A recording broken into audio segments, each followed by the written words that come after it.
जंगल में वट वृक्ष का पेड़ उड़ते हुए सभी पक्षियों के लिए आश्रय स्थल बन जाता है। हजारों की तादाद में तरह तरह के पक्षीगण हैं। शाम के समय पेड़ पर आकर इकट्ठे हो जाते हैं, बैठ जाते हैं और आपस में गपशप बातें करना प्रारंभ कर देते हैं। जब बहुत सारे पक्षी हजारों की तादाद में वहाँ पर रहना प्रारंभ कर देते हैं तो एक बार सभी पक्षियों ने मिलकर यह चिंतन किया, क्यों नहीं हम एक राजा को अपना चयन कर लें, उसके दिशा निर्देश के अंदर सारा काम चलेगा तो अच्छा रहेगा। यह बात सभी पक्षियों के गले भी उतर जाती है, पर राजा किसको बनाया जाए, यह प्रश्न जब सामने आता है तब एक कोयल उड़ती हुई आती है और कहती है, देखो मेरी बात यदि तुम मानते हो, सामने वह जो तोता दिखाई दे रहा है बहुत ही सुंदर कलर का तोता है, रंग रूप में भी अच्छा है और तुम उसको अपना राजा बना लो तो अच्छा रहेगा। यह बात सभी पक्षियों के दिल और दिमाग में उतर जाती है। तोता अक्षय राज वहाँ का राजा है, नियुक्त हो जाता है। उसकी रानी अक्षय प्रभा वह महारानी के रूप के अंदर स्थापित हो जाती है। उन दोनों का आदेश और निर्देश है। सभी पक्षीगण हैं अपने आप ही मानने को मजबूर होने प्रारंभ हो जाते हैं। शाम के समय सभी पक्षी अपने अपने अनुभव है वो आराम से एक दूसरे के साथ शेयर करना प्रारंभ कर देते हैं। राजा और रानी उन सब के अनुभवों का रसास्वादन करने में भी बहुत ज़्यादा रस लेना प्रारंभ कर देते हैं।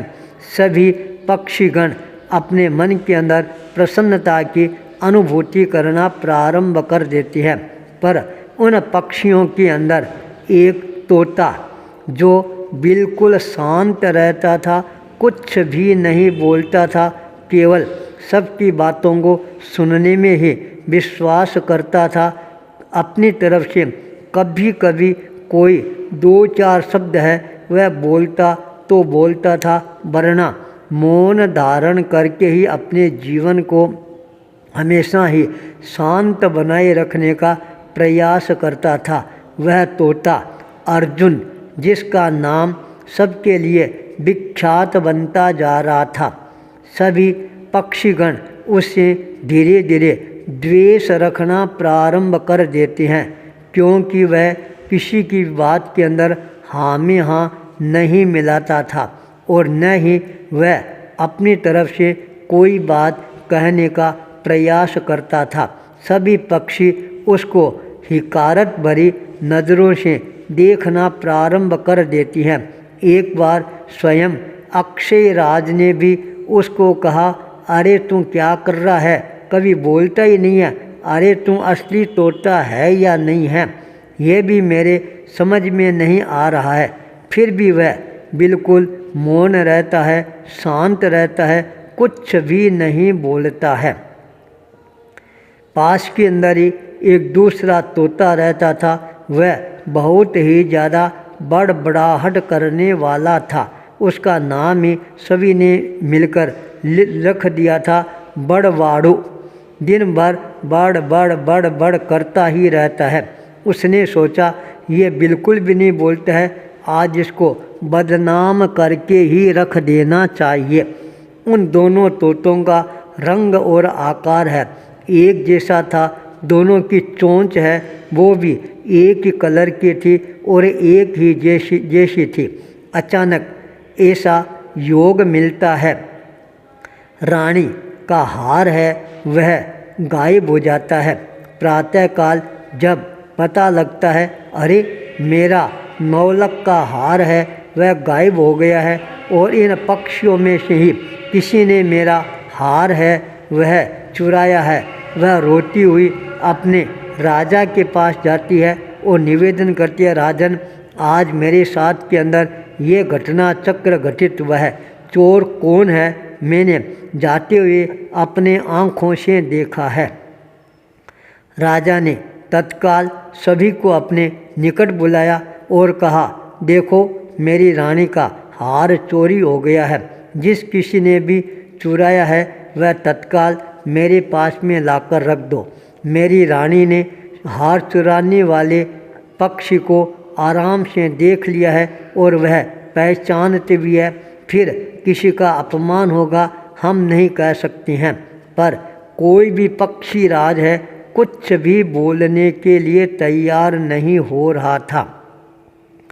वातावरण बहुत ज़्यादा गमगीन बनना प्रारंभ हो जाता है, गंभीर बनना प्रारंभ हो जाता है।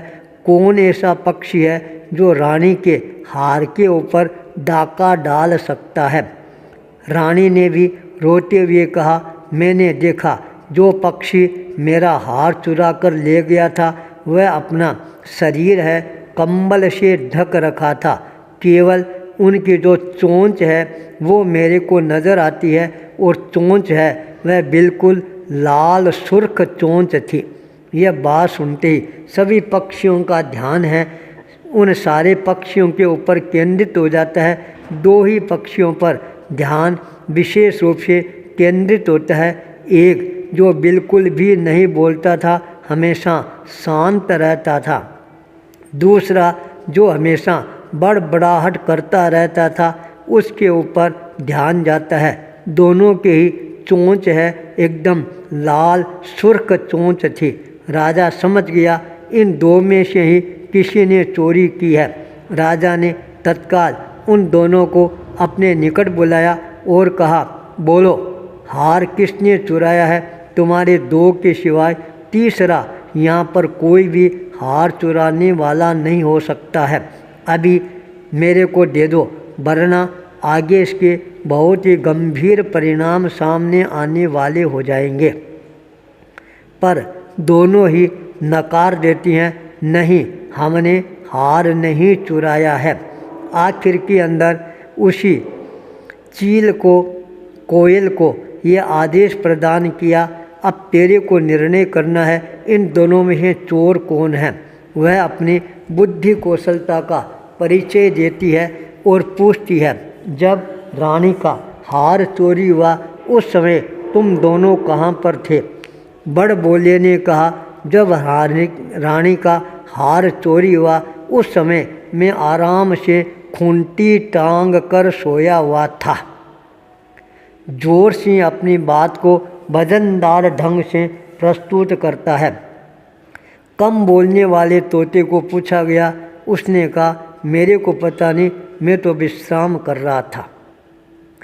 तत्काल निर्णय सुना दिया गया, मैंने चोर को पकड़ लिया है।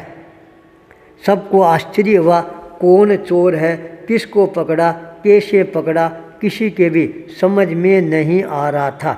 उस समय फैसला देते हुए कहा, जो यह बड़ बोला है वह चोर है और इसी ने ही रानी का हार है यह चुराया है। यह देखते ही उसके पसीने छूटने प्रारंभ हो जाती हैं और उसकी गलती है वह सामने आनी प्रारंभ हो जाती है। उसने सोचा, मैं ये तोता जो नहीं बोलता है इसके ऊपर आरोप लगाकर हमेशा हमेशा के लिए यहाँ से देश निकाला दिला दूंगा, पर यह तो उल्टा काम हो गया, मेरी पर ही चोरी का इल्ज़ाम लग गया है। तब राजा ने कड़क आदेश दिया, बोल वह हार कहाँ है, वरना तेरे को मौत के घाट उतार दिया जाएगा। मौत का नाम सुनते ही वह घबराकर कहता है, अरे हार मैंने वहाँ छुपाया है, मैं लाकर देता हूँ। हार सामने आता है। सभी उस कोयल की बुद्धिमत्ता पर आश्चर्यचकित रह जाते हैं, इसने चोर को कैसे पकड़ा। रानी ने पूछा, क्या रहस्य है इसके पीछे? तब उसने कहा, एक तोता बहुत ज़्यादा बोलने वाला, दूसरा कम बोलने वाला। बड़ा बोला है उसने जोर देकर चिल्लाया, मैंने हार नहीं चुराया है। पर कम बोलने वाले ने शांति से कहा, मेरे को पता नहीं है, मैं आराम से सो रहा था। यह बड़ बोला तोता है, नहीं बोलने वाले तोते को बदनाम करने के लिए ये सारा षड्यंत्र है, यह रचा था। और आज षड्यंत्र का पर्दाफाश हो गया है, तब सभी पक्षियों के मन के अंदर कम बोलने वाले तोते के प्रति आदर और सम्मान के भाव है जागृत होने प्रारंभ हो जाते हैं। सबको नई शिक्षा मिल जाती है। कम बोलना, धीरे बोलना, मीठे बोलना, यह महानता की पहचान है। उस तोते को महानता की उपमा मिलनी प्रारंभ हो जाती है। महान वह होता है जो कम बोलता है। आचार्य भूपेंद्र।